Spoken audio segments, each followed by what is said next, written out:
Lore Boys! Lore Boys here. My name's James Miller, and I'm joined at the hip with Ethan Palmer. And joined at the head with Peter O'Donohue. Oh my god, I have an uncomfortable existence, don't I? It takes minutes to take off one of my shirts because you need to go around all three of our bodies like one of those like fair puzzles with the metal ring. Yeah. You don't want it to beep. Yeah, it's very easy for me though. Yeah. I just throw on a shirt and it's just me. Yeah, but I have to put my shirt on first, or else I'll get stuck on the other ones. Exactly. Yeah. Yeah. Two shirts can't touch, otherwise you get the beep like an operation, right? So today we are talking about a pretty old Nintendo game, one of the first Nintendo games out there, mostly known for the main character's appearance in Smash Brothers rather than the actual games, but it's called Kid Icarus, and the main character is called Pit, which you might know from the Smash Bros. Games. There's going to be some 36-year-old who's going to be like, oh, come on, he's well more known for being a Kid Icarus, it's Super Smash Brothers, okay? I bet you if you put the total game time played of people playing as Pit in Smash Bros. Versus all of the Kid Icarus games combined, you would have more in Smash Bros. Way more. Yeah. I fully agree. I'm just saying, there's going to be some middle-aged guy who's just like really upset about that statement. Send us our first hate mail. We'll fucking read it. I don't care. We got an email at the end of this episode for you. Shout out to that guy, honestly. Yeah. How you doing? I watched the speedrun, which was guys in their 30s playing through this game as quickly as possible. And the game still looks pretty cool, but that could describe a lot of speedruns. Yeah. Yeah. Well, anyways, Kid Icarus, how did it start? The year is 1986, and a man named Toru Osawa went to Nintendo with an idea for a game. Okay. It's a game based on Greek mythology where you play as an angel who fights against the gods. Turn into a bull and have sex with pretty ladies. And they're like, could you choose a different myth? Maybe. Okay, I'll be a swan and I'll have sex with ladies. No, sorry, you're missing the try point. A different myth. Yeah, exactly. It wasn't the animal that was the problem. But okay. I mean, it is animals that are the problem, but not the specific. Anyway, just just get away from the whole having sex with people thing. So I've heard this game described as if you like Greek mythology but also anime. Okay. So it takes the liberties with the Greek mythology stuff, but I mean, a Japanese game based on Greek mythology, I could kind of see why, right? Yeah. So it's a Greek mythology based game where you play as an angel who fights against the gods. Cool. The main character would be able to jump like Mario, collect upgrades like Link, and shoot enemies like Samus. Remember, this is like the late 80s, so this is the peak of gaming to them. So they wanted a little bit of all three of those. Yeah. And you could stack multiple pits on top of each other to delete the bottom row of Pit. Yeah. Right? Yeah. And when Pit ate a cherry, he was able to then eat the ghosts that were chasing him. Yeah. Okay. Yeah. Yeah. Yeah, Nintendo said, oh, that game sounds cool. So they send Toru Osawa to make the game by himself and within a few months. He expected to get a team, but they said, no, it's your idea. You go and do it. So he worked. That's like gaslighting someone. That's fucked up. Right? It's like just Shanghai him. They abducted him. They threw him onto a boat. They were like, make a video game. You're stuck on the ship now anyway. You might as well help out or you're going to starve to death. Like, okay. The video I watched described him as like spending nights in the office, like sleeping on a piece of cardboard on the ground and just staying up all night trying to meet this deadline. That was I don't know if it's still the case, but that was like a Japanese stereotype for like a long time, was like people sleeping at their desks, and like if you fell asleep at your desk, it was considered a good thing because it meant you were working so hard that like crazy you worked yourself to sleep. Speaking of Pit in Smash, like Sakurai, the director of Smash, didn't he get caught like using an IV to stay awake and alive because eating consumed too much time so he could work on Smash Bros? Wow. Could be. We'll say that's Lore Boys canon at the very least. Take that to it. Well, falling asleep at your desk to its logical extreme. Yeah. Wait, what's the guy's name? Masahiro Sakurai? Yeah. He's going to be the one who creates the third Pit game, actually. Oh, interesting. That's why he got into Smash, right? Yeah. He had already created Smash, and I think he saw, like, all these characters have like a really big following for their base game, but nobody plays the 1986 version of Kid Icarus. So let's make a Nintendo 3DS game, but that's later. Oh, it's 3DS is the third one. Okay. Yeah. Way off. Yeah. So they checked up on him. They gave him a deadline. Torusawa was all by himself making this game, and they checked up on him at the door.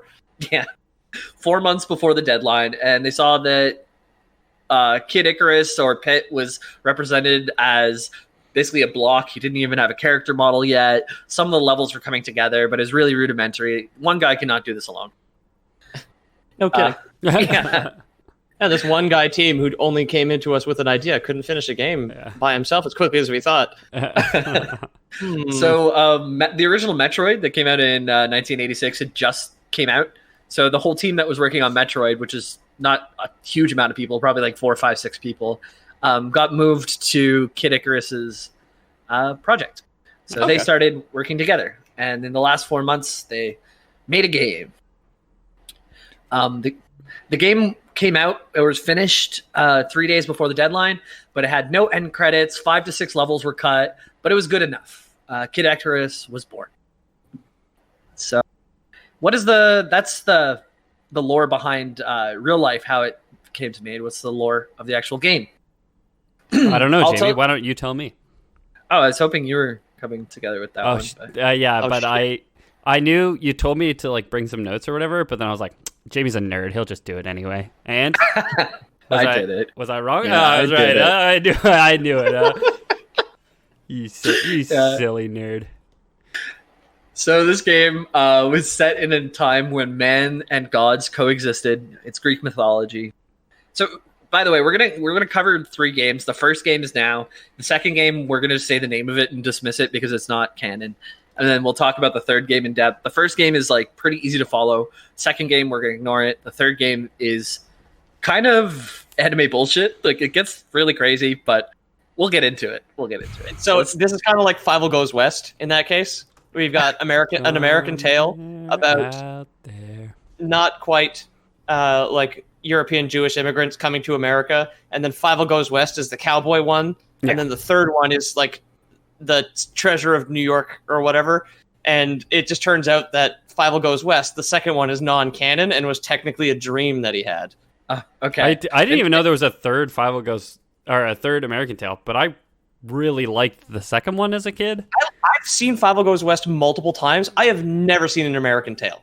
I've seen an American Tale, but I've seen Fievel Goes West way more. And Mice Go West, but it's non-canon. So Pit Goes West is non-canon, is what we're saying. Yeah, the middle game was made in the United States. The middle, no, it actually was, and it was not released in Japan, which is why most people just brush it off. Not even released in Japan. That's rough. So it's not Pit Goes West, it's Pit Developed in the West, which is the non-canon version. Exactly. It's infinitely worse. I have the name here. The second one is Game Boy, Kid Icarus of Myths and Monsters, and everyone just kind of ignores it exists in the lore. Not a bad title. Yeah. But anyways, we can start with the first one, which I think has, for 1986, a nice, clean story to it.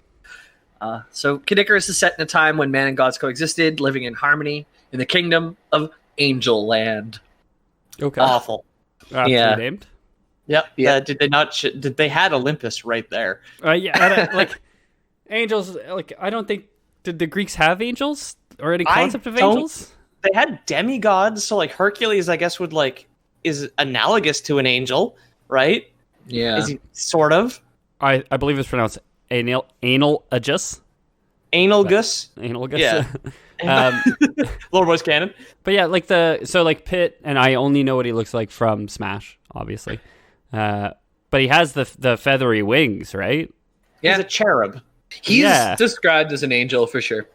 Okay. But before the angels, there's the 2 goddesses. There's Palutena, the goddess of light, and Medusa. She's a Smash character, Palutena.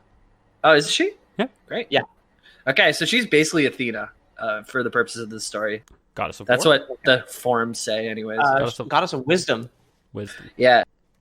So I'll get into what she is, and maybe the comparisons to Athena will be or will not be apt. We'll find out. Yeah. But Medusa is the goddess of darkness. So you can think of Palutena and Medusa as opposing forces. Sorry, just real quick. Athena is the Olympian goddess of wisdom and war. So Dang. Probably she has a long list. She has other stuff too. Odd. that's just when you Google it, those are the first two that come up. So me and Pete are basically the first two results on Google. Tied for first. Survey says. Yeah. Yeah. Steve Harvey would have one of his weird reactions to us. Oh yeah. Oh boy, he's zany, huh? Sure is. Yeah, I don't want to talk about him too much. Anyways, We'll do the Steve Harvey lore someday, and then burn that podcast before ever releasing it to the public. So The unreleased episode, the secret episode. yeah. So Palutena lived in the palace in the sky. This is just like way up.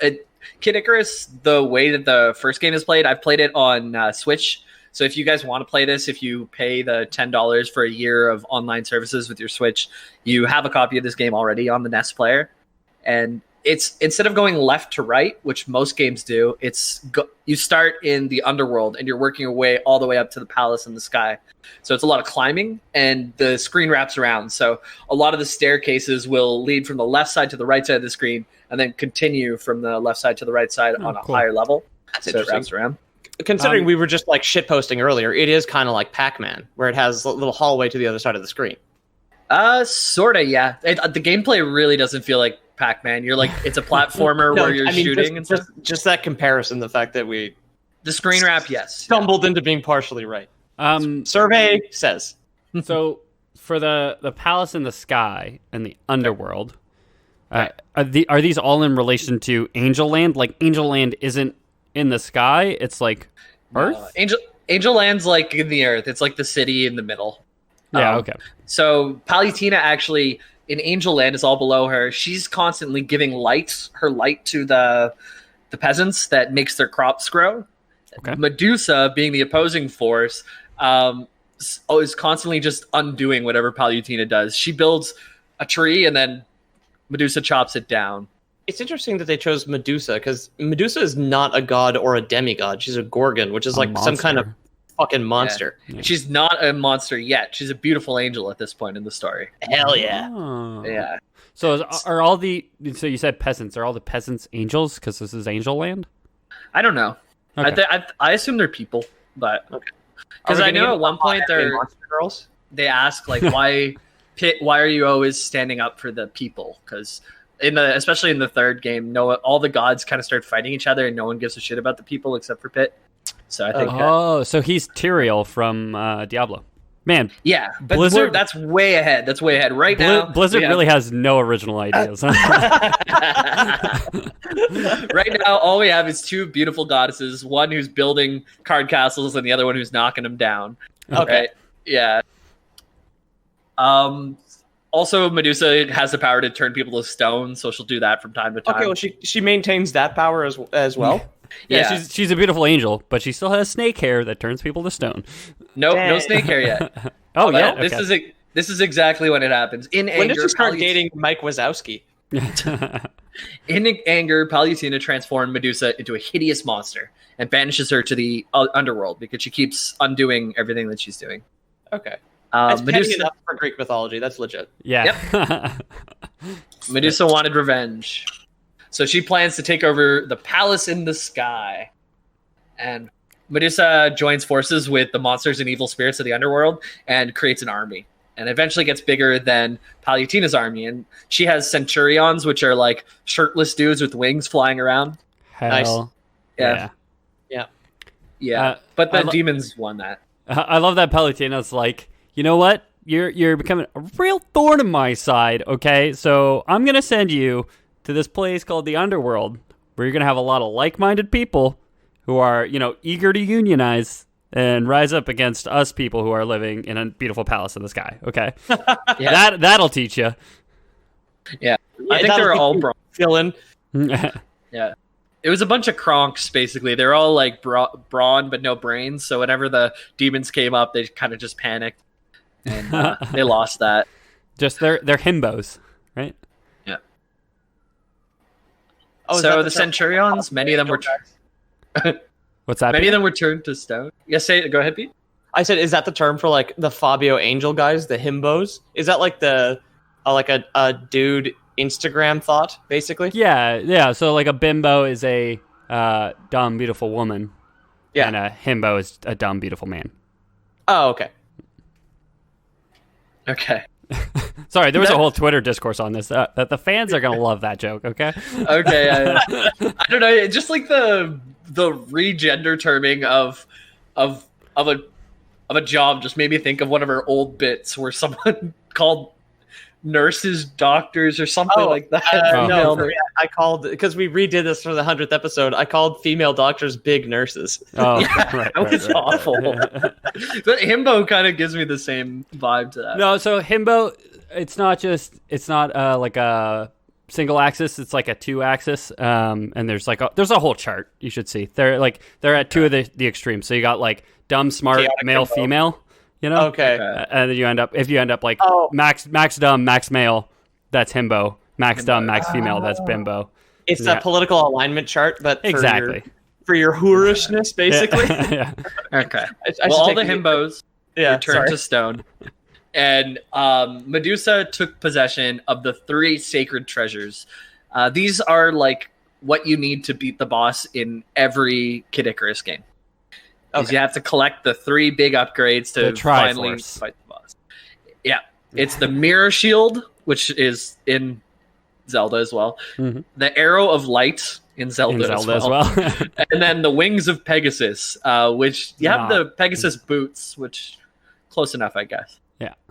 Yeah. Okay. But basically, these 3, the light arrows, strongest weapon in the game, can pierce through any enemy.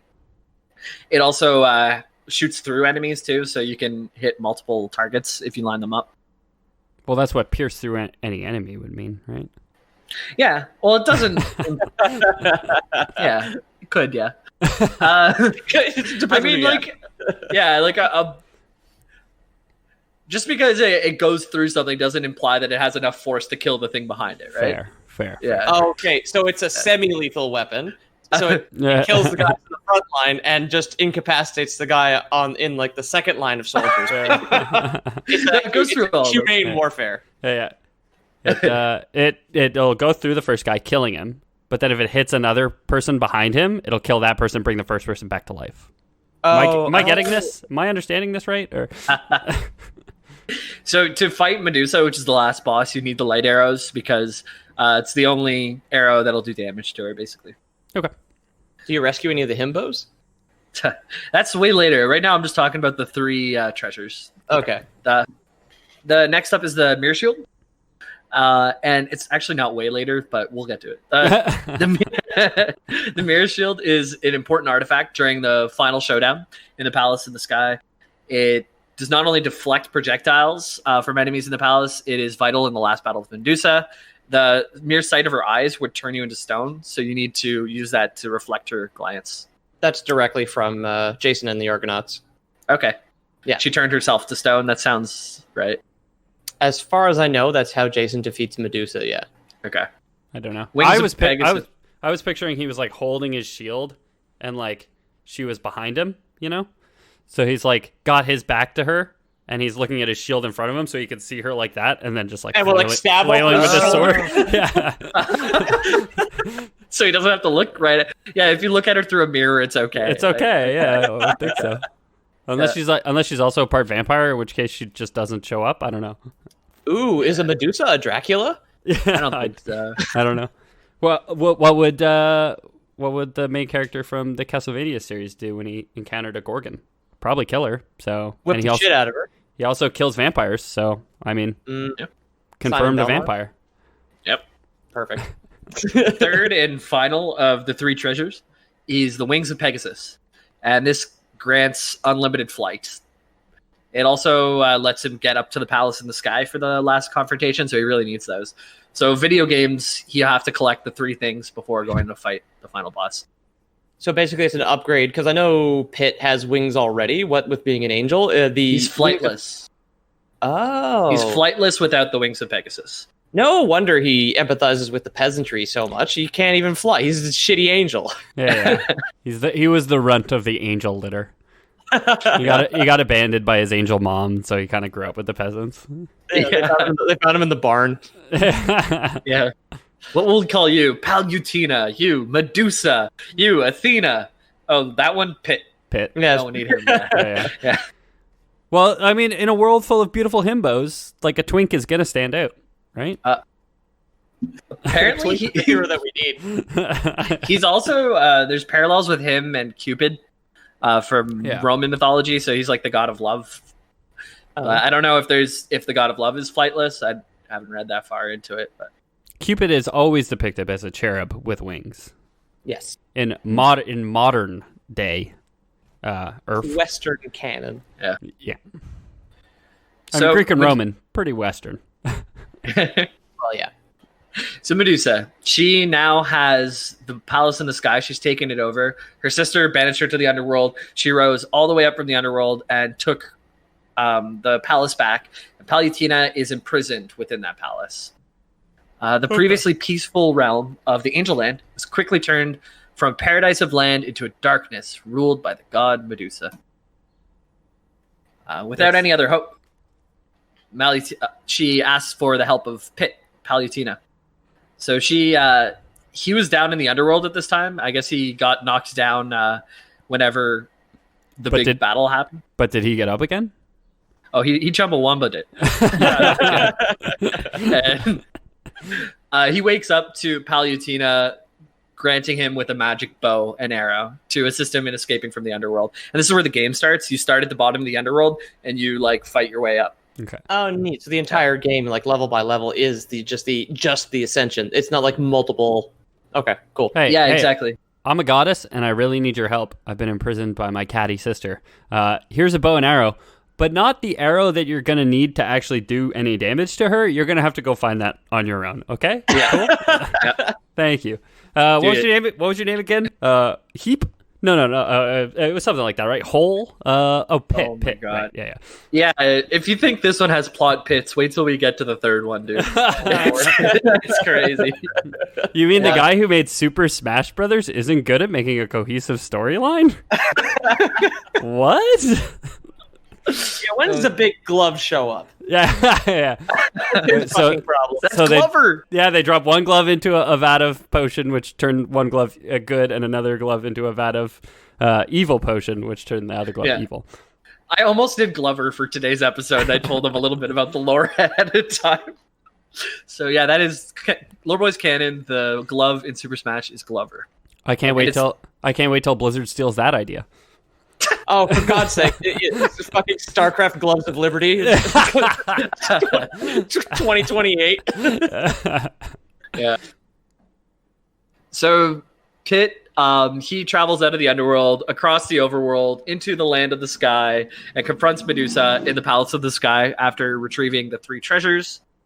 The fight for Medusa, I watched a speedrun of it. The game can be beat in 20 minutes, but the last boss, Medusa does not look like the normal Medusa that you think of with the hair of snakes and everything. It's like a Furby's face sticking out of a brick wall. I wonder if I can find a picture and send it to you guys. Okay. It's just too good. So you could have given me 1,000 years to guess, and I never would have guessed. So here's my theory. Okay, she got up to the palace in the sky. She got indolent. She started to indulge. She got a little overweight. The size of a wall, if you will. And then someone brought a mirror into the. Someone was like, "Hey, we found this artifact called the Mir Shield. What do you want to do?" And she turned her own body to stone. Okay. When she looked at it, so that's how she ended up as a face in a wall. I sent a picture to the Lore Boys chat there. Just real quick for the listeners. Yeah. Oh my God, that's awful. It's like a giant eye with a little beak at the bottom. It doesn't look like anything you would have pictured from Medusa. No, yeah. She's got tusks. No. Yeah. She does.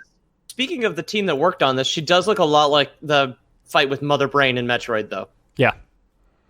Well, I mean, similar concept, right? Just half the screen or a quarter of the screen is the monster, and then you're the hero just dodging and. In the third one, she looks a lot more like Medusa. This one is just a horrible rendition of it. It's like nobody decided to Obviously, there's no Google in the 80s, but nobody decided to like go to a library and check what Medusa could have possibly looked like. It's the end of the game that they had like 4 months to make, and we're not ready to. Remember they cut 5 levels out of it. Oh yeah, all the snake-related ones had to be cut, so it doesn't make sense anymore. But also to that point, maybe it's like one of those things, like the only books you got in Japan in the 80s on Greek mythology were like poorly translated. Maybe this is like a Dark Souls situation where like if Dark Souls created the Medusa, it'd just be a face on a wall in the same kind of way. Like just a weird translation error. I don't know. Yeah. Anyways, that's what she looks like, and you end up defeating her. Then you find Palutena within the palace. Then she gives you new armor, and if the secret ending is reached, when you get all the upgrades and hearts, Pit. Oh, this is weird. Pit gets turned into a young adult or an old teenager and gets a kiss of gratitude from Palutena. Oh, she legalizes him with magic? Yeah. I don't like that. Yeah. No. Let me just steal your childhood so I can give you a little kiss. Like, literally. Yeah. That's very Greek mythology of her, though. That's super authentic. That is, unfortunately, very Greek mythology of her. Yeah. So that was a tough Christmas for him. He got his Furby, and it wasn't what he expected. Then Palutena turns him into an adult so she can kiss him. That's the end of the first game. Like, I have been playing this, and it's actually pretty fun. It still holds up for an 80s game, I would say. I mean, okay, good. NES games and SNES games, man, they're classics. I don't know, and I don't know if it's just because like we're just old enough to have played them when we were kids. And that's why that style of game is fun. But maybe one of our younger listeners could try it out and let us know if it's like a piece of trash now or what. But there is it's janky. It is janky. I'll give them that, but it's charming. So yeah, there's like a kind of an ageless quality to certain amounts of simplicity. Like where something is kind of so basic it can't really get old. Yeah. If you think of like game wise, that is. Yeah. Yep. So rolling right along into the second one, we're not going to linger long here. It's a 1991 version. It was made in the United States, released in the United States, only for the Game Boy, not in Japan. Kid Icarus Myths and Monsters. Yep. The only difference that I noted here is that one of the 3 magic treasures was replaced. Instead of the Mir Shield, they gave it the silver armor. Okay. Same concept. Medusa. Yeah, Medusa's not the main enemy this time, so they don't have to reflect or glance. They don't explain why they switched it out in the middle one, because the Mir Shield comes back in the third one. But it just gives them more defense, and it's a different thing. Okay. Is it a himbo bimbo thing? Is it Medusa? And he doesn't have The Medusa. For the Medusa, since it was the early 90s, they actually put a lot of work into designing that boss. So he actually looks like an actual Medusa instead of fucking Furby in a wall. Well, once he became a man, they realized that he had value, and so they decided to spend a lot of time working on it. Right? No, I don't actually know what the final boss is in that game. Everything that I read on the forums and otherwise said, like, just ignore this game. So that's what we're going to do. And we're going to hop straight ahead from 1991 all the way to 2012. That's a big jump. Yeah. That's like the jump between Skyrim and Elder Scrolls 6, probably. Oh, my God. Oh, yeah. The jump between Blade Runner and Blade Runner 2049. Literally, yeah. Or that's less than that jump. But. Yeah. So the guy that you brought up earlier, the creator of Smash, Masahiro Sakurai, he's the creator of Kirby as well. And, really? Yep. Huh. And he revived the Kid Icarus series because he was playing Smash one day, or this is what the folklore says. He was playing Smash one day, and he didn't know why there wasn't any Kid Icarus games. Then he found out there was one a long time ago, and yeah, he's like, "Why are there no games with Pit?" I don't know how true that was. Sitting under an apple tree, and an apple fell on his head, and he was just like, "I need to put Pit in Smash." Yeah, he was sitting under an apple tree, and a kid fell on his head, and he was like, "I wish this was a fully grown man so I could kiss him." Put it back on the tree, not ripe yet. Yeah. Oh my God. So this one's called Kid Icarus Uprising, Yeah. It was for the 3DS, and it's a direct sequel to the classic NES game, which is refreshing after the last departure. So I used to work for EB Games GameStop when this game came out. I had a feeling that this is why you would know about it, because it was in the time frame where you were at EB Games. Because I know the 3DS cameras have like augmented reality features or whatever, and we were not supposed to do this, but I didn't give a shit. So anytime kids would come in asking for free packs of AR cards, I would just give them to them. So I was just like constantly giving kids free packs of cards because you could point a camera at the card and like a little 3D monster would pop up on your desk. It makes the kids look like adults. Yeah, exactly. You do that drinking game where you stick the card to your forehead, you stick it on a kid, and it ages them on camera. So you can snap that and save it into a weird folder on your computer. Yeah, no, but Ossifer, look at my Nintendo DS. It's all grown guys, it's all adult kids. But yeah, I was like giving away cards. Nintendo DS. Well, there's your episode title right there. No officer, look at my Nintendo DS. There's no way you could defend yourself from being a pedophile with a Game Boy. No, but you know who could? Pictures of children. No, but you know who could? Phoenix Wright, Ace Attorney. Oh yeah, sure. He'd have you. Oh my God. He'd have your back. Don't worry about it. And then I know also the controls for that game on the 3DS were complete trash and like physically crippled people, so that Nintendo had to release a peripheral for the 3DS that put the thumb pad on the other side of the console. Oh my God.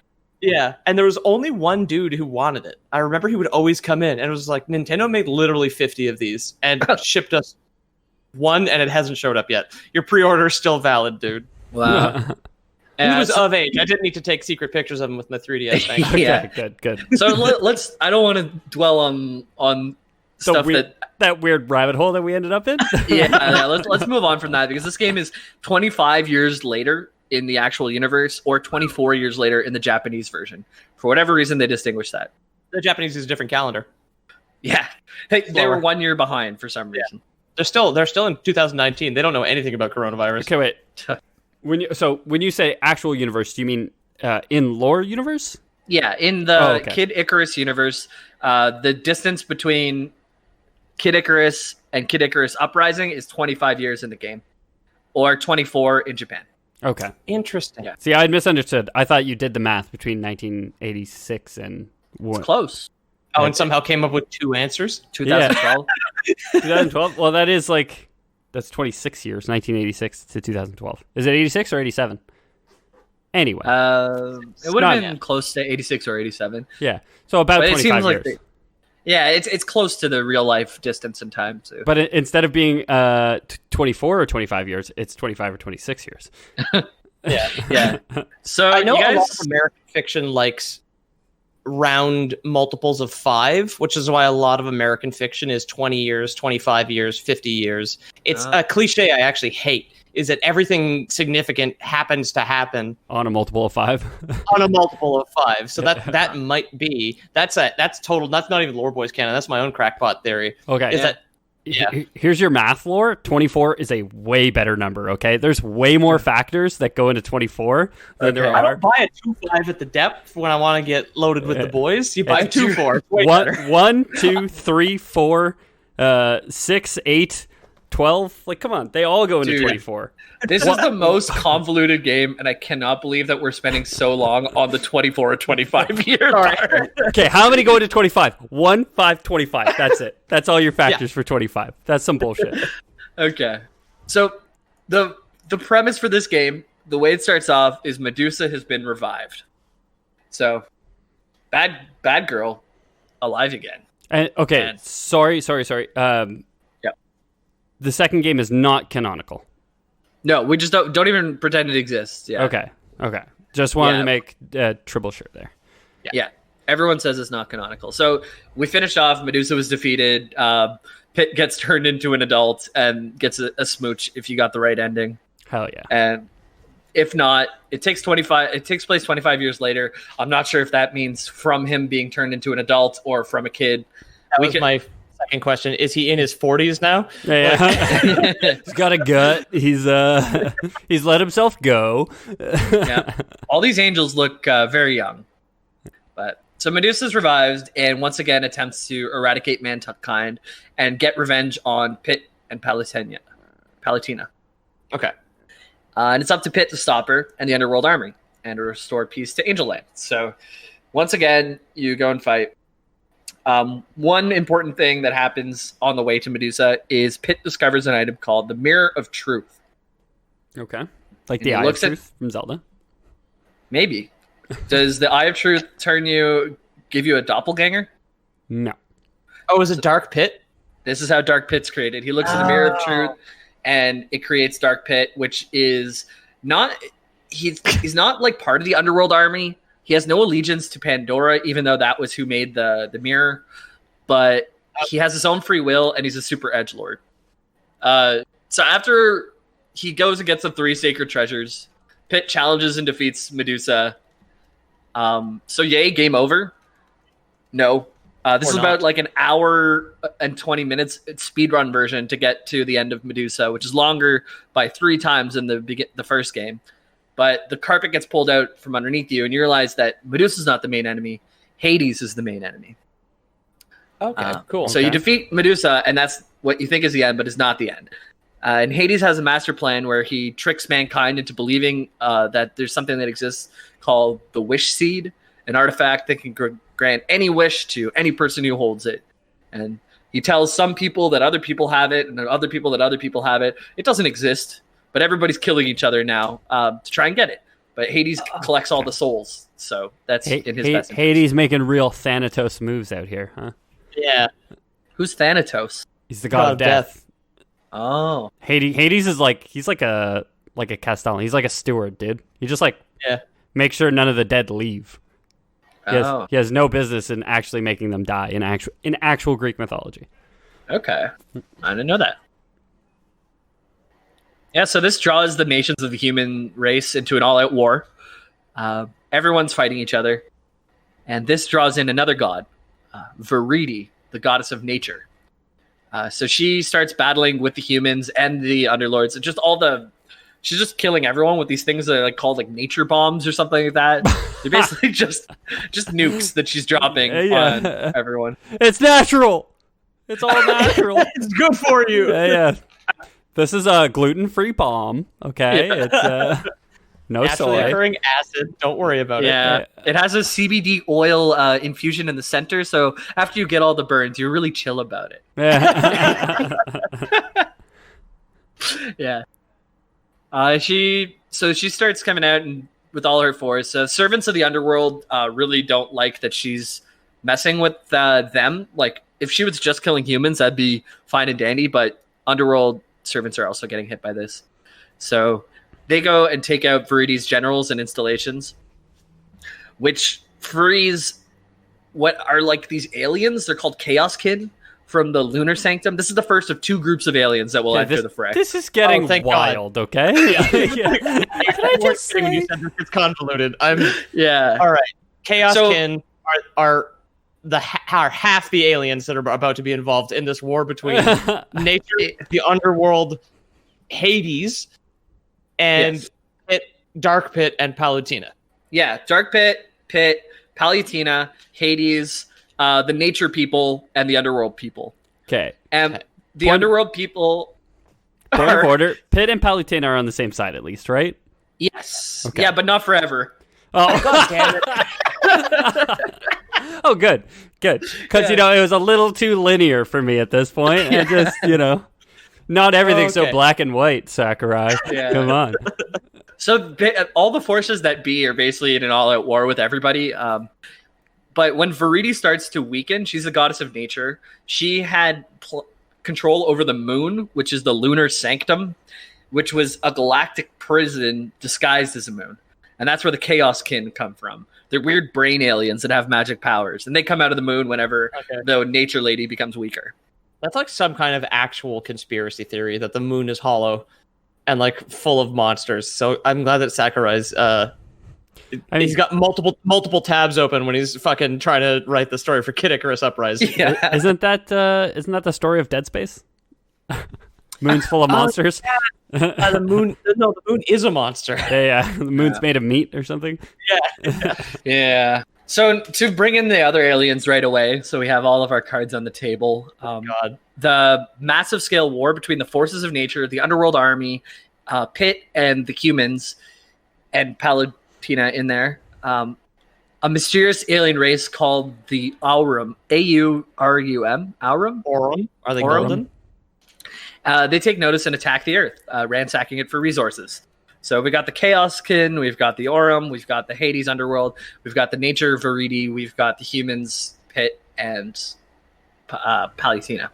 Aurum is the Latin word for gold. Called it. Okay. Dab. I'm very proficient in with the periodic table, but also very proficient in Old Italian. Jamie helps me out. Jamie helps me out with that. So now with the Space Invaders coming in, all of the previous forces that were attacking each other join forces to fight the Aurum or the Aurum. Okay. And another god enters the fray, the god Piran, who is the god of the sun.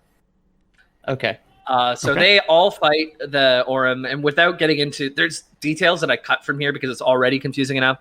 But the Aurum are eventually driven back, but Piran, the god of the sun, takes over the alien hive mind, the Aurum brain, and tries to use it against Pit because the god of the sun all of a sudden wants everyone dead too. Why is the sun trying to kill him? What did he do? Well, I mean, have you ever been outside? I'm pretty sure the sun is trying to kill us all. Yeah, and Icarus actually, I guess, with the sun flying too close, and there's that whole thing. The sun did kill him once. That is true. That's true. They call him Piran because you better not be peering at his plans to wipe out all life on Earth, huh? Yeah. Yeah. Luckily, Pit defeats the sun god and celebrates a short victory. But then he's attacked by the first set of aliens, the Chaoskin. So the second aliens are gone, but the Chaoskin were still there. And the Chaoskin steal Pit's soul and put it into a ring. This is breakneck pace, man. I wanted to talk about him killing the god of the sun, but they've already stolen his soul and put it into a ring. So did the Chaoskin fight the Aurum? Yeah, so the Chaos, they were on the same side. Everybody who was involved was fighting the Aurum, and then the Aurum are finally driven back. How long is this game? Huh? How long is this game? 25 chapters. What is it? Is this like the Medusa one took the Medusa one? If you speed run it the absolute fastest you can, it takes an hour and 20 minutes, and that's 7 chapters in. Oh, so Jesus. 25 chapters. An hour and 27 minutes for the shortest category in a speed run is insane. Yeah. So so he rips the head off the god of the sun, like in God of War 3 when Kratos defeats Helios, right? When he needs a flashlight, yeah. Yeah, exactly. So now Pit has a flashlight, which I guess he can use to enchant his arrows with light to shoot Medusa. But he was looking the wrong way. Medusa's dead at this point. I think he defeated Medusa, and then that's whenever Hades became the bad guy. Oh, okay. So yeah, he drove Medusa away. She does come back, but she's like out of the fight for now. Okay. He wounded her, did not kill her. Yeah. The one thing apparently in Angel Land that was not fighting multiple space aliens was Medusa. Yeah. The bad guy. The one neutral faction. Yeah. So remember the last game, it was so simple. It was like you got the good angel, the bad angel. The bad angel gets sent to the underground. You collect the 3 things and you fight the bad angel. Yeah. Now it's like just he's tried to cram 26 years of missing plots into one game. Yeah. Like, what if we had like a Halo at some point?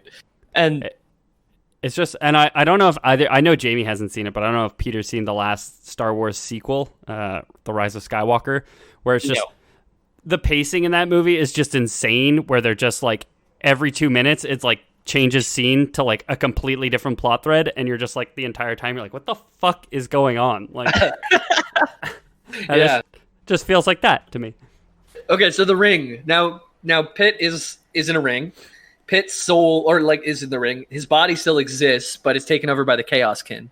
So Pit is like basically a Chaoskin zombie fighting for things, and the actual Pit is living within this ring. Okay. Who are you playing as in the game now? So through a series of events, the ring ends up in the hands of Magnus, a human mercenary who helped Pit defeat one of the Medusa's commanders earlier in the game. So Magnus is one of the Mimbos or whatever you call them. Himbos. Himbos, yeah. Yeah, Mimbo, So sure. he's like a really buff dude in a loincloth who picks up the ring, puts it on, and then becomes Pit, because whenever you wear the ring, soul can be in the body, basically. So now it's Lord of the Rings as well, right? Yeah. Yeah. So now you're playing as a beefy dude without wings, with just a big sword or axe, and you go to find your own body, basically, through the eyes of Magnus. So you possess a guy to rescue yourself Yes. from aliens. Yes. From the in second the same set of aliens. game that you have already fought Medusa. Right. Okay. Okay. Right. We're not done yet. Right, yeah. We're not done yet.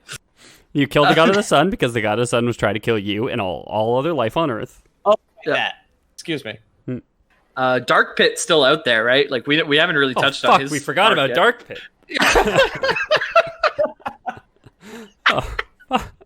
Well, it's too busy, Dark Pit. Okay, like call my receptionist, make an appointment, but it's not going to be for a few months. I got so much other shit on my plate right now. We'll have a war in September. Just chill.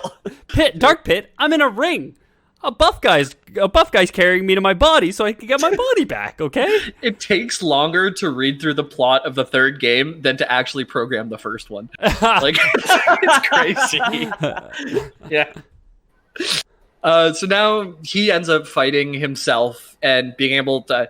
I'm not sure how exactly he did it. I picture that he got Magnus to slip the ring back onto his own finger. Stop hitting yourself. Stop hitting yourself. Stop putting this ring on your own finger. And it united him once again. I don't know if he always has to keep on the ring or if he takes it off and he becomes a Chaos Kin, or maybe that's the fourth game. Or like in at the beginning of the Lord of the Rings, the prologue, if someone cuts his finger off in battle, does he turn to ash? And then his soul rests in a river for thousands of years until a hobbit-like creature finds it? That's why they call it his Achilles finger. Oh, that is true. Oh, yeah. Oh, that's where we get the expression. It's Achilles heel Icarus finger. Come on. When your finger flies too close to the sun. It's if you take your ring out in sunshine and it cuts your finger off because the god of the sun wants to kill you. It's the ultimate show of hubris. I think we can do that right now. Yeah, there we go. For the listeners at home, Peter is putting his ring in a shaft of sunlight. In a sunbeam.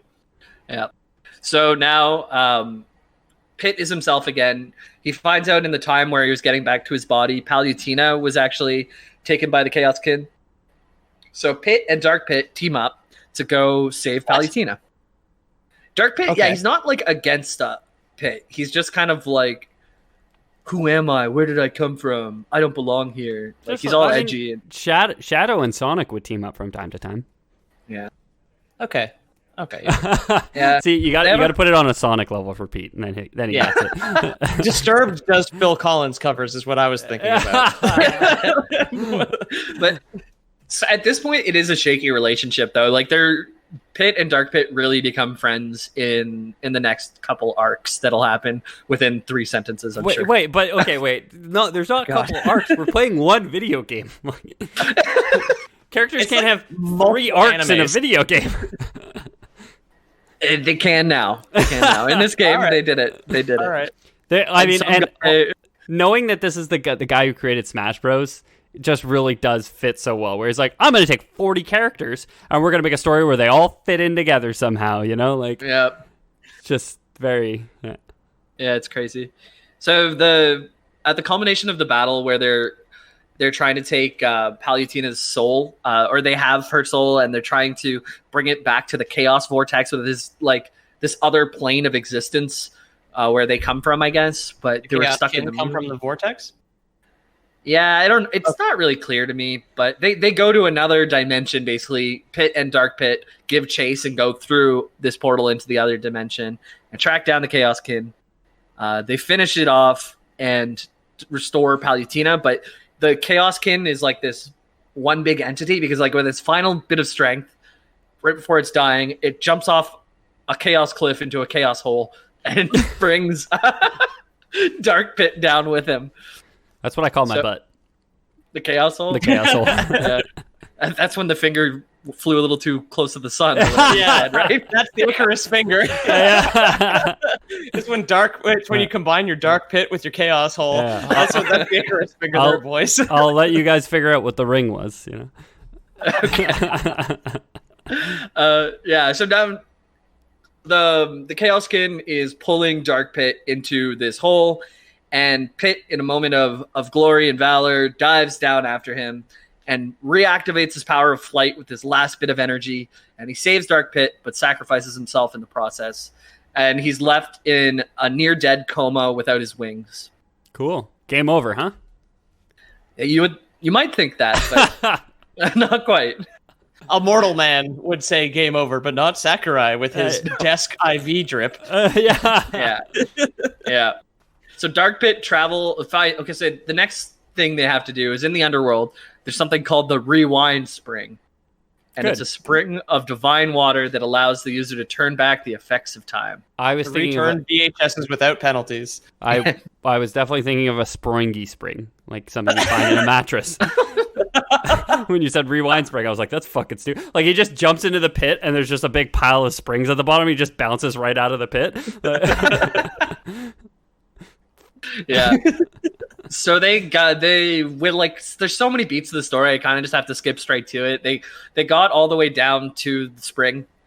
But earlier, Dark Pit had helped defeat Pandora, and Pandora was like hiding, her spirit was hiding with Dark Pit.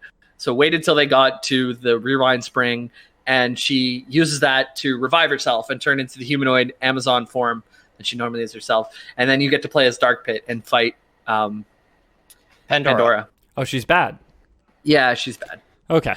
In the first game, she's like, the way that you fight her boss pattern is she's like the screensaver on an old Windows computer where she's kind of just bouncing up towards the corners. And like, you're always waiting for her to go directly in the corner. I don't know what it looks like in the sample text, just bouncing around. Yeah, exactly. I assume she's more fleshed out in this game, but you fight her, you beat her, and by destroying her, you're able to use the spring to restore Pit to life. So now Dark Pit saved Pit and Pit saved Dark Pit. So there's kind of a bond that's formed now. Yeah. So still, we got to fight Hades. The Dark Pit arc is finally resolved. The Sun God's dead. The nature people aren't around as much anymore. What about the Chaos Kin? Chaos Kin, we beat them. They were the ones when they died. They took Dark Pit down. Oh, right, the Chaos Spring. Yeah, and the Aura were defeated at the same time as the Sun God because he took over their alien race. He was in charge. The Aurum, everybody got together first. Yeah, and then defeated them. Okay. Although, so a lot of things are tied up now. The Sun God allying with gold, I just realized, is kind of like appropriate, right? Right. Like shiny gold in space is kind of just sun, right? That's what our sun is, right? It's shiny gold in space. It's a big piece of gold that reflects the light from the moon. But it's brighter because it's gold instead of silver, and gold is brighter than the silver of the moon. All that glitters is gold, right? Yeah, exactly. Yeah. Okay. There's a shooting stars arc right now, and that was a segue. I'm going to be very upset.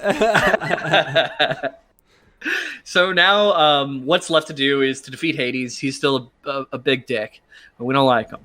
Okay. So to defeat any boss up to this point, for the last two games, Pit gets the 3 sacred treasures, the shield, the arrows, and the wings, and he goes and defeats the boss. So he gets all those things.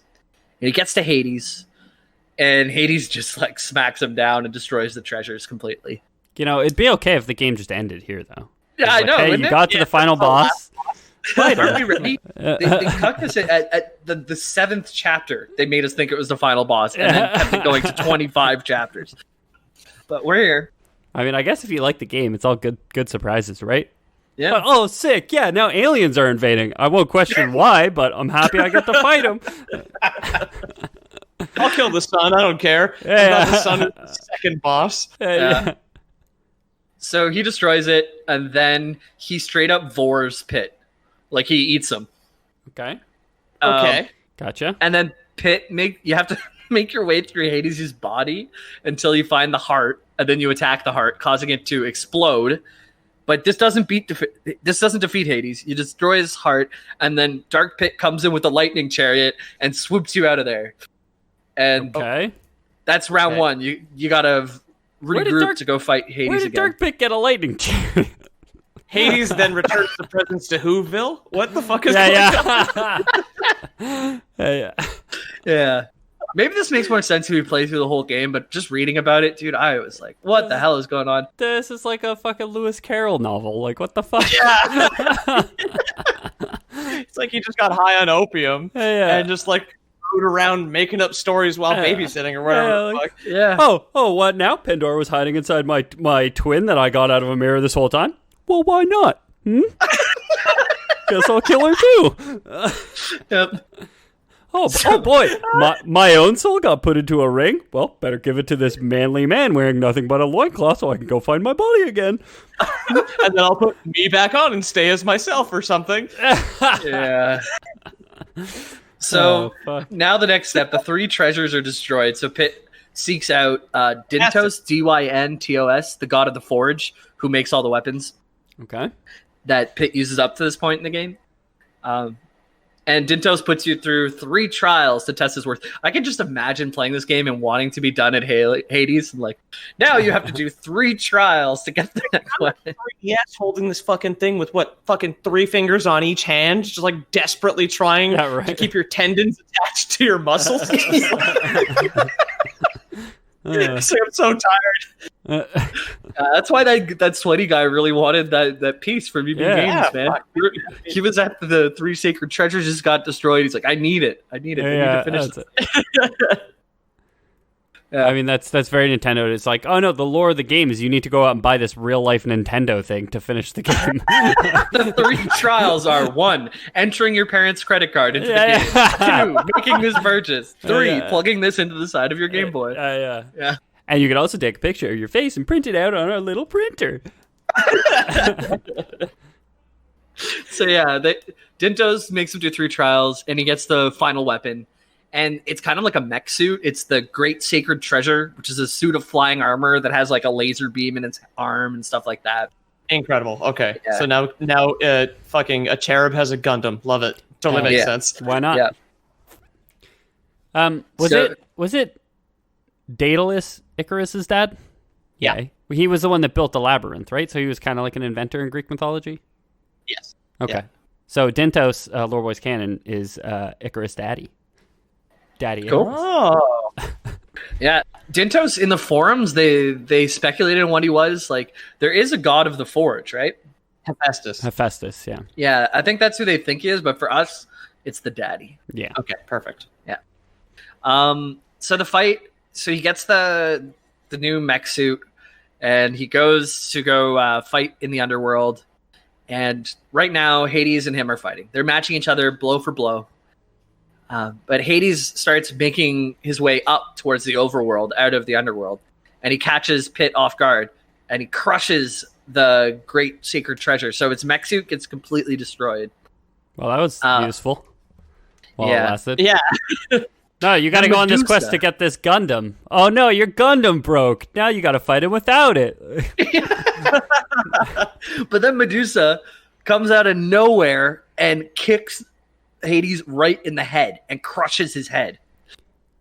And this distracts him from completely destroying Pit.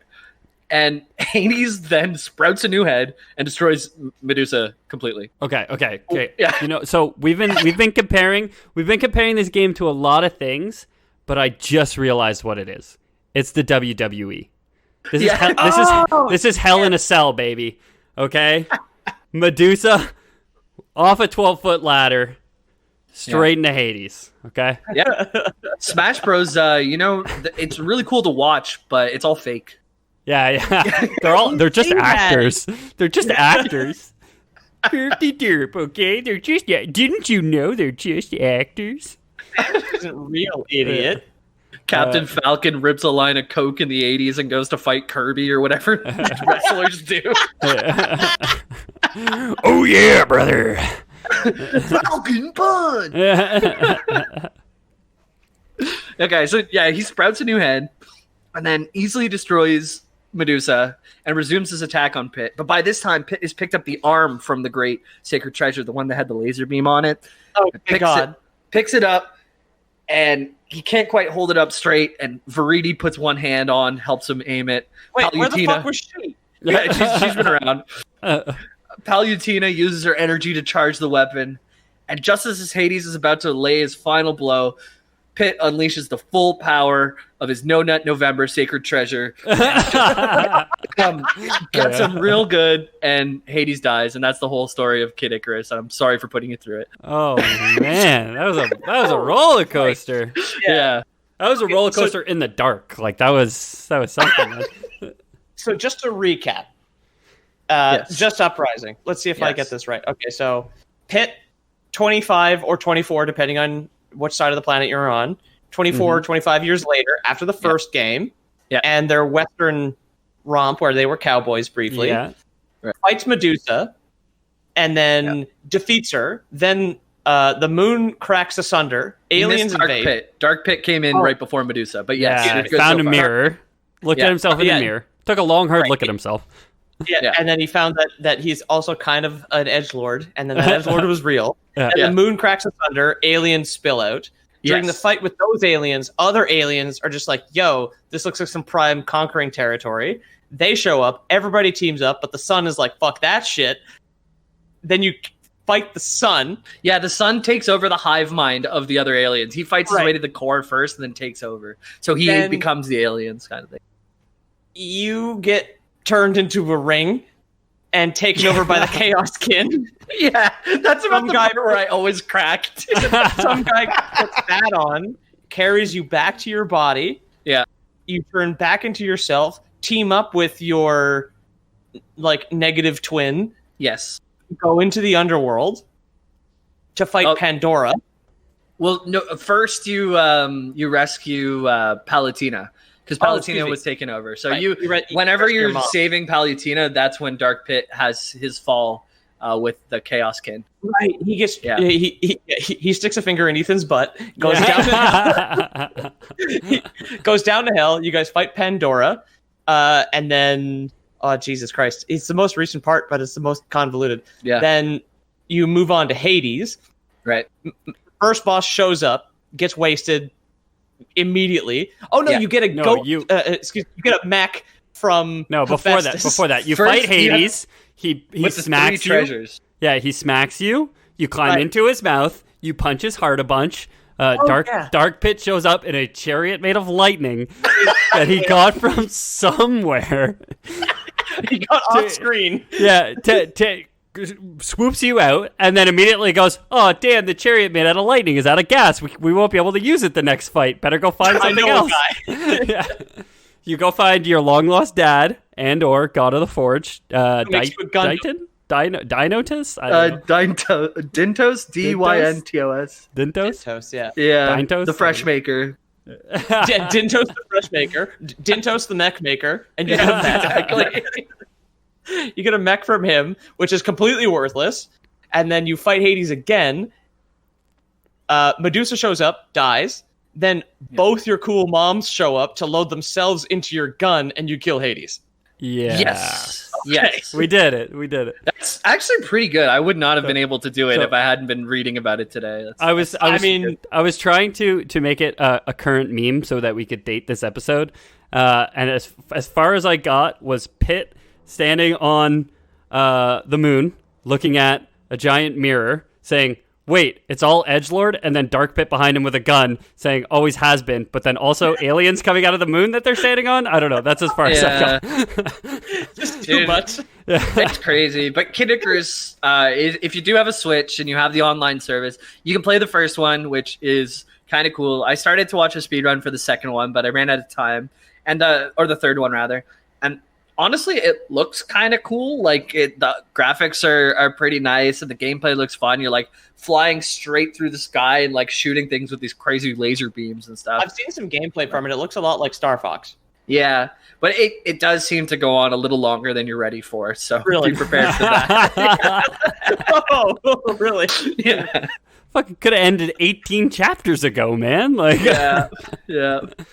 Anyways, that's Kid Icarus. I had fun researching it. I hope you guys had fun talking about it. I mean, honestly, we dunk on it, but then we also dunk on the fact that, like, or like everybody, I guess, just on the fact that, like, games are like very capitalist and like, hey, they make one so that they can make a second one because you're gonna want to buy that, and so they can make a third one because you're gonna want to buy that. And fucking Sakurai was like, no, fuck that. We're putting all the games in one, baby. Every single game for the next 15 years, we're putting it in one game. Okay, that's all we're gonna sell. Yeah, you fucking drop your $50, you got it. I wonder if like when did he come into Smash Bros? I wonder if he was Melee. Like in Melee. So I wonder if he was canonizing some of his moves. Like, oh, he gets a mech suit on his ultimate, so we need to. We got to get that in there. He also has the 3 treasures, so that's got to be in there too. He can call on 3 gods, so we have to introduce them all. I don't know enough about Smash Bros. To be Sorry, he wasn't in Melee. He was only in Brawl. Okay. Oh, which was Wii. Yeah. So if you didn't know the story of Pit, now you do. Do you now really? Yeah. No. do any of us really at this point? Nothing. You set us up with this like before we started recording. Like, yeah, it's kind of convoluted, but it's going to be fun. You never could have prepared me for this. No, yeah. Again, Peter said you could let him guess for 1,000 years to guess that Medusa looked like a wall made of Furby. But like, oh yeah. Also that. How would we ever have seen any of that coming? Like, oh my god, there's too many twists and turns. There's like 8 arcs, you know, like how 2 alien invasions. And if you rearrange the letters of Sakurai, it spells M. Night Shyamalan. Dude, it almost spells Icarus now that you said it out loud. Holy god. You could spell a weird Icarus with a Sakurai. K. Yeah. Icarus. Yeah. Anyways, that's that. Do we have any emails or anything to cover? I think we have an email. We do. We have a new patron as well. I can pull up the email here. I have the email up already. Okay, go for it.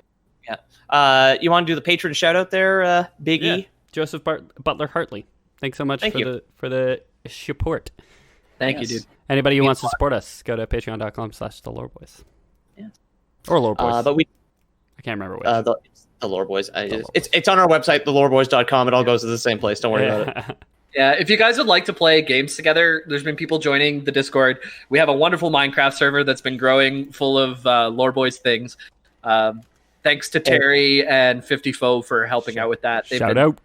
Yeah, huge. They've been giving me some diamonds, making big old Sonics with farts written underneath it, and things to brighten your day. So it is one of the weirdest Minecraft worlds I've ever seen in my life. That Jamie takes me on tours through every once in a while, and I would have wanted nothing less other than something feral and preposterous. Yeah, we've got automated egg farms, which means chickens live in a 1x1 square, covered in water for their whole lives, and then kelp machines that farm bone meal, water elevators, all of it. It's fun. You got to come check it out. Get into the Discord, which you can find at loreboys.com and all that stuff, and then I'll give you the info, and we can play together. Good. But if you want to interact with us in a different way, you can send us an email at loreboyspodcast@gmail.com, just like this long-time listener. So this one here is from Haru Chimera Rama. Hi Saucy. It's Saucy Chimera on Twitter. It's a wonderful person. To the boys of lore, it's been an enjoyable experience. See you three grow with each weird piece of lore of a myriad of mediums. But it has come to pass that you three haven't tried out the lore of Vampire Hunter D series. It's a subjection for the future. What? Oh, a suggestion, I guess. That's an autocorrect that got in there. Yeah. It's a suggestion for the future. And P.S. VHD, which I guess is Vampire Hunter D, didn't copy Witcher since the books came out 10 to 20-ish years after Vampire Hunter D. You can see the author has copied a lot from the earlier series. To love, your lovely debutante, Saucy. So I guess the manga came out prior to the Witcher books in Poland, is what I got from there. I've never heard of Vampire Hunter D, personally, but one of your previous suggestions in the Lore Boys Discord, Alita Battle Angel, will be my next project after the Divine Comedy. So look forward to that in late summer, early fall, depending on when you listen to this. Billed by the Japanese producers as a dark future science fiction romance, Vampire Hunter D is set in the year 12,090 AD in a post-nuclear Holocaust world where vampires, mutants, and demons slither through a world of darkness. All right. Sounds cool. Spoopy. Very spoopy. Yeah, I'd be down to do that sometime. I'm probably going to do another Warhammer 40k episode or two following this one. But we love to hear from you guys. Suggestions like that. The reason why I'm hooked on Warhammer 40k is because somebody suggested it to me, and I fell down a rabbit hole with a bunch of Space Marine stuff, Astartes, as they're sometimes called. So stay tuned for that next or in 2 or something like that. I don't know. Sometime in the near future. My name is Ethan Palmer. You can find me at Ethan the Deadman on Twitter. If you like the show and you want to get in touch with us, that's contact@loreboys.com or loreboyspodcast@gmail.com. So reach out to us, send us an email, subscribe to us on Patreon, follow us on Twitter @loreboys. Whatever you want to do, huh? Peter, you have anything you want to plug this week? At Pete O'Donohue on Twitter and at Lore Boys Podcast on Instagram. Check us out. Send us messages. Marvelous Mellow. Keep it up with the Warhammer updates because we're both painting models and kind of exchanging figurine porn. I'm into it. It's all good. Yeah. And if you want to find me, the best way is to get into the Discord. I've been engaging with the community a lot through there. I've been hopping in calls a couple times a week, playing games together, and generally just hang out. Oh, even someone joined my WoW guild from the Discord server. And nice. I'm boosting them. I gave them gold. I gave them a bunch of bags. We're getting them all set up. All my network of friends in WoW are helping them out too. So if you guys want to play games together, best way is to get in that Discord, and that's how it'll happen. If you're currently unemployed and need something to do, we have some unattended corn in the Minecraft server that you could just take care of and whatever. Just do that for us. I don't know how that works. Yeah, we have automated pumpkin farm, but we could use your hands too. There's a lot of vegetables out there that need automation, frankly. Pumpkins aren't the only fruit or gourd. I would like some wheat. We need more wheat. I want to feed our overcrowded sheep, but I don't know how to automate that one just yet. We'll figure it out.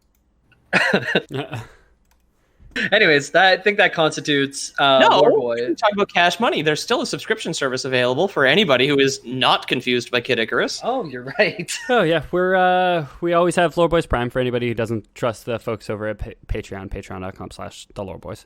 I think the state of California is currently suing Patreon. I saw something like that. Okay. Well, yeah. So if they're not good enough for the state of California, maybe the state of California should get in touch with the Lore Boys Prime, where we offer great support for small time creators for simple monthly fees. Huh? So you guys want to get in on it? It's $22.42 a month to subscribe to Lore Boys Prime, and of course, this month you will get something very special, something very near and dear to our hearts, something we've been working on for a long time. So the moon is hollow, as you all know, and of course we have a snake farm inside the center of the moon, as we've talked about before. The snakes are to send on a mission to the bottom of the ocean, the Marianas Trench, where they're going to develop a new type of submarine, which can be used also in space. So they're going to take one from space to get to the bottom of the ocean, which they're going to develop at the bottom of the ocean. We still have some steps that we have to develop here, but we're looking for your guys' support to get in on this project. So, of course, once they get to the bottom of the ocean, they have the submarine that could go between both of them. They're going to develop a portal technology that can bring them back to Stalinist Russia, portals both through space and time. Okay. I think there's a one-time lightning chariot somewhere in there as well. Yeah. Well, we're looking into lightning chariot technology. I'm starting to think it's a bit of a pipe dream, but once they get back to Stalinist Russia, they're going to be able to fly on the wall, observe and report, let us know what kind of technology that Stalinist Russia was able to develop and what kind of access to the heavens Stalinist Russia had. I'm under the impression that the USSR was actually in direct contact with Angel Land this whole time. Angel Land, of course, being an alternate universe's Elvis Presley's home, what he named it.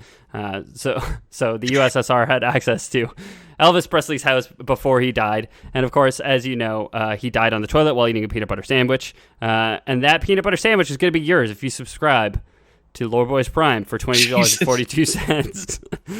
Yeah, that was Lore Boys Prime Uprising, just convoluted, and we got the PB&J right from the beginning. But okay. Well, you don't just want any PB&J. You want alternate universe Elvis Presley in his home in Angel Land, the alternate universe, Graceland, acquired by some snakes from the moon.